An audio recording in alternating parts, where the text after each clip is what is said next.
The lights dim over Gainbridge Fieldhouse, and the noise gathers like a storm, a low rolling thunder that belongs to a building rediscovering its heartbeat. The court is glossy, the rim is bright, and there is a feeling in the air that the franchise has not tasted in years: inevitability.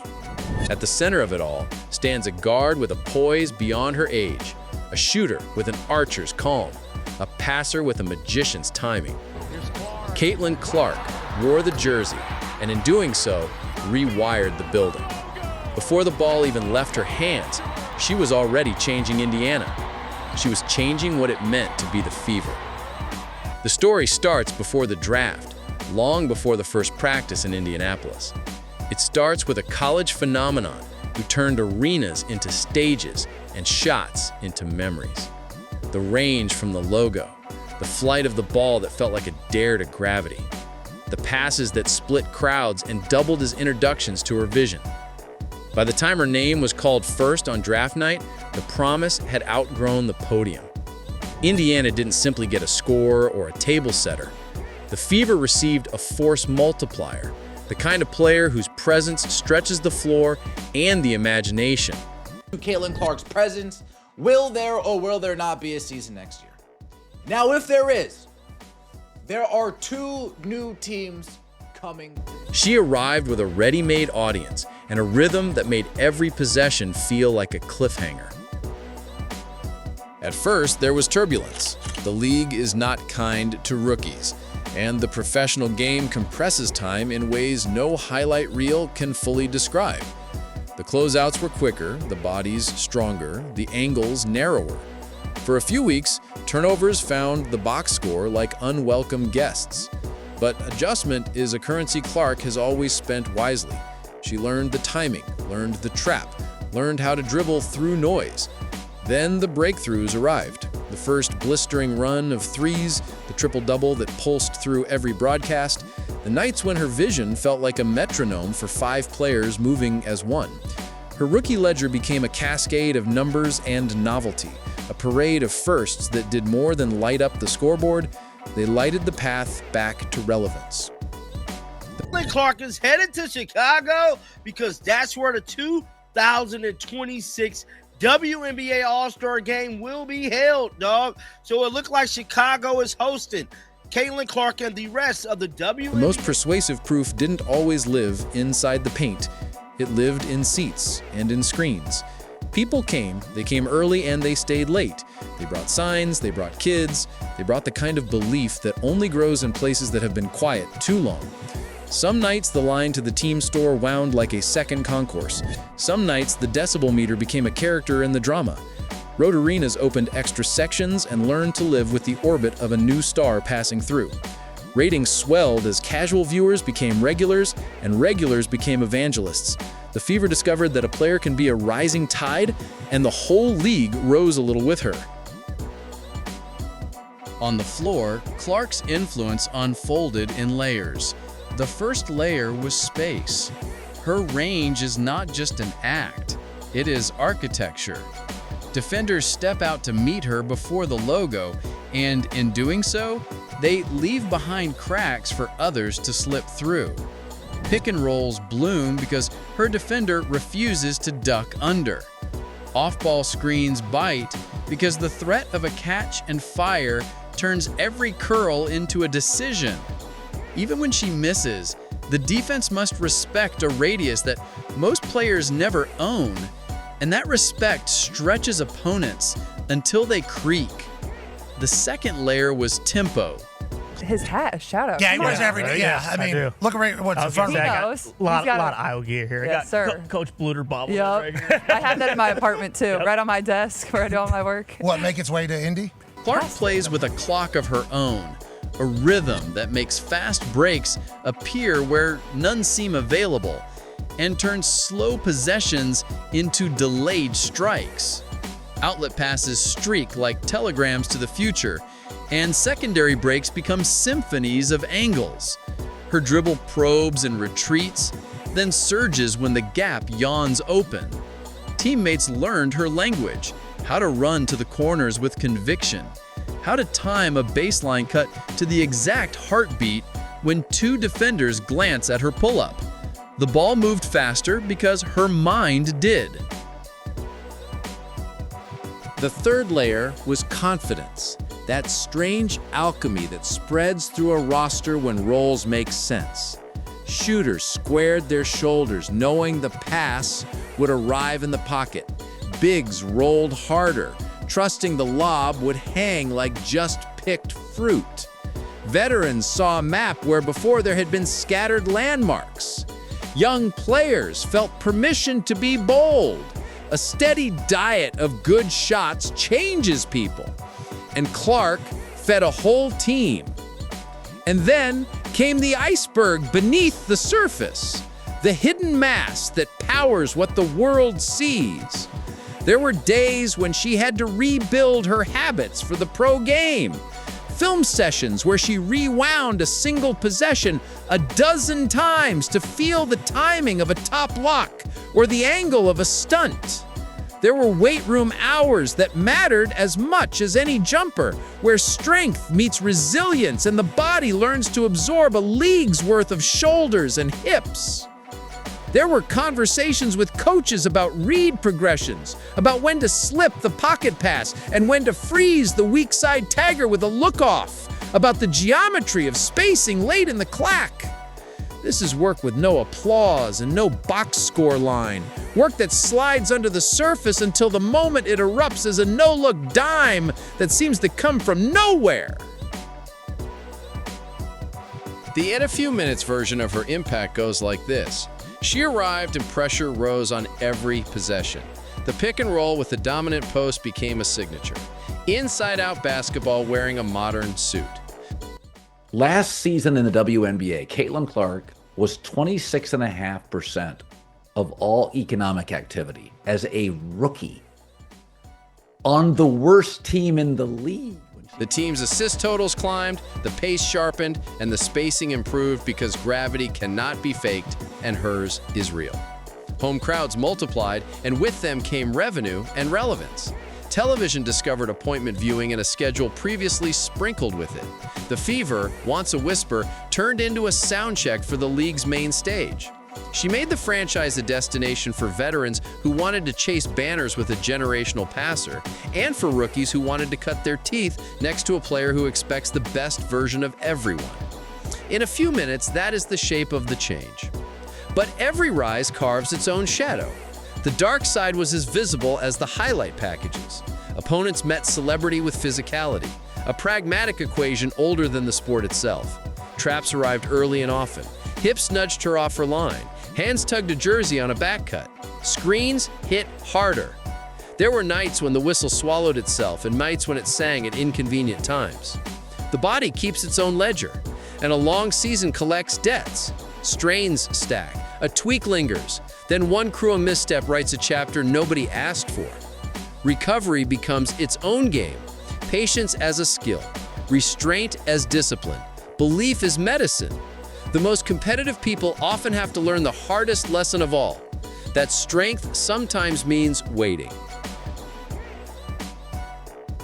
I was going to ask about Caitlin Clark calling out officials numerous times this season, and I know one of the more recent times she and Fever coach Stephanie White said officials need to catch more of these fouls. In the weeks she could only watch, Clark discovered a different vantage point on leadership.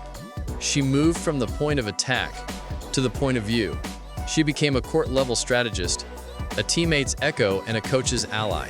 She read coverages from the sideline and fed bite-sized instructions into each huddle, how the hedge had shifted, where the slot cut was open, which angle might free a shooter. She celebrated others loudly and insisted the group keep waking up every morning with more stubbornness than excuses. Influence is not only what happens with the ball, it is what survives when the ball is somewhere else. The team learned something about itself in that stretch. Identity does not have to be singular.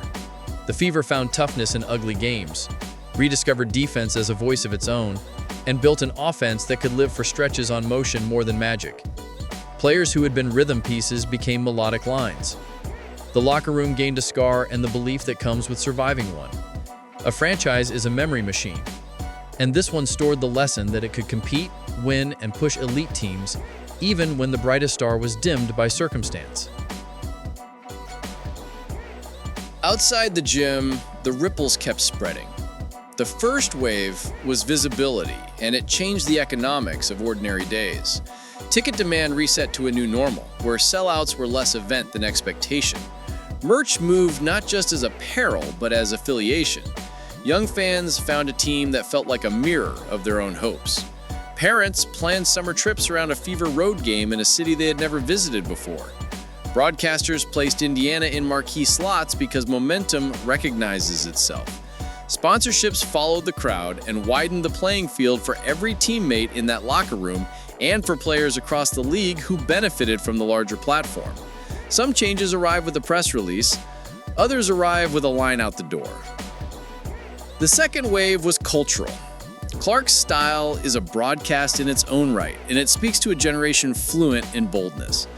The deep three as a statement that curiosity should be rewarded. The pass between two heads is a reminder that vision beats clutter. The way she plays invites conversation about joy and aggression living in the same body, about a competitor who smiles without surrendering a single inch of edge. Her presence made debate feel like publicity, but also forced honest conversations within the sport, about officiating consistency, about player safety, about how the league stewards its most valuable performers. Debates like those can feel uncomfortable over someone more deserving. I think it makes a mockery of the women's game. If the focus on, now we just have to have people because of marketing and their attention, and they're not as talented, and we're not putting the best team out there. Well, since then. But they are a sign that the ecosystem is maturing, that the stakes have gotten higher, that people care enough to argue. The third wave was organizational. Teams that believe they have a window behave differently. The Fever pushed chips to the center, hunting for veterans whose playoff scars could guide a young core. Roster construction tilted toward complementary skill sets, defenders who can switch, shooters who can punish short closeouts, bigs who can pass on the roll and finish through contact. Practices reoriented around precision. Situational reps multiplied, and the film room became a lab for late-game sets that would only matter in May and June. The franchise started thinking in banners again, and that sort of thinking changes the questions everyone asks. Not just how to win tonight, but how to play in ways that travel into series, survive adjustments, and close the last 2 minutes when everything constricts.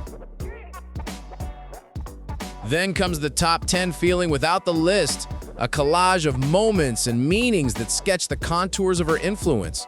A girl at shoot-around clutching a marker and a poster board that says, "This is my first game." A team flight where veterans swap stories about the first time they felt a crowd roar for a teammate like a thunderclap. A practice where a young bench guard races to the corner in transition because she knows a laser might find her if she's there a heartbeat earlier than usual. A timeout where a coach diagrams something small and Clark adds an even smaller wrinkle that frees his shooter for the possession that changes momentum. A community clinic where the line stretches around the court and 100 jumpers arc at once like tiny comets. A road game where the home crowd groans and smiles at the same time because they know they're seeing something they'll talk about on the drive home. A rookie on another team who sneaks a glance during warm-ups and files away a mental note. "This is the pace I have to reach." A late-season night when the Fever trail and the camera cuts to Clark on the bench, jaws set, eyes scanning, already scripting the comeback she expects her team to write. A franchise back office reviewing spreadsheets that finally align with ambition. A city rediscovering that a team can be a civic event. The horizon pulls closer now. Rehabilitation is not glamorous, but it is its own kind of craft. There is the slow return of elasticity in a muscle and the steady return of trust in a movement. There is the private moment when a player plants and cuts and knows the body said yes. There is the day the jumper feels like an old friend again. The next season waits with its own secret calendar of trials and chances. The schedule is a ladder, and every rung will test the Fever's balance. but optimism breathes through the hallway where players lace up. The roster is deeper, the playbook sleeker, the roles crisper. Clark's partnership with front court power is set to resume. The high screen threatening both the pull-up and the pocket pass. The weak side exchange clicking like clockwork when defenders overhelp. Opponents will arrive with fresher scouting and more elaborate schemes, but counters have been brewing in quiet gyms all winter. There will be nights when the ball burns and nights when it resists. The measure of influence is not perfection, it is persistence. Clark's brand of leadership is performance first, voice second, and responsibility always. She will take the heat for a turnover in traffic because she knows the same pass can rip a game open. I don't think it was disrespectful to leave Caitlin Clark off the Olympic roster. She is not one of the 12 best professional basketball players in the United States of America right now. She will fire a heat-seeking cross-court dart to a teammate who has missed 3 in a row because the 4th was meant to fall. She will demand the ball late, not out of ego, but because gravity must be centralized when the clock is thin. If excellence requires burden, she is willing to carry it, and the city seems willing to carry it with her. Some legacies grow like ivy. They need time to climb the wall. Others arrive like a flare. Clark's is both. It covers everything slowly and also lights the sky. 2 seasons were enough to redraw the map of a franchise and jolt the league into a new conversation about value, visibility, and vision. The Fever now live in a different neighborhood of expectation. A packed arena is the baseline, not the headline. A televised game is routine, not a rarity. Young players around the country watch and imagine themselves as both the scorer and the conductor. That sort of aspiration is currency the sport can spend for a generation. The ending, for now, is an open door. The scene returns to the arena on a spring evening when the air feels thinner and the banners whisper. The crowd rises as the public address voice swells. Clark checks in after a long road back, touches the ball, and the moment extends like a held breath. She dribbles twice and steps into the space that always seems to be waiting for her. The first shot back does not have to be a 3 to matter, but when it falls, the sound is not just celebration, it is relief, braided with belief. Teammates slap hands without looking because they have done this 1,000 times in their dreams. The possession after that is the real omen. A pocket pass at the perfect height, a skip that arrives before the defense has finished thinking, a cut that becomes a layup because trust is a play call of its own. This is what influence looks like when it matures. A franchise that remembers how to be loud, a league that takes bigger swings, a city that understands its team could be playing when the calendar flips to summer's bright end. A generation that sees itself in a player who dares distances and makes teammates bigger in the same breath. And a guard who knows that every rise is a promise to climb again.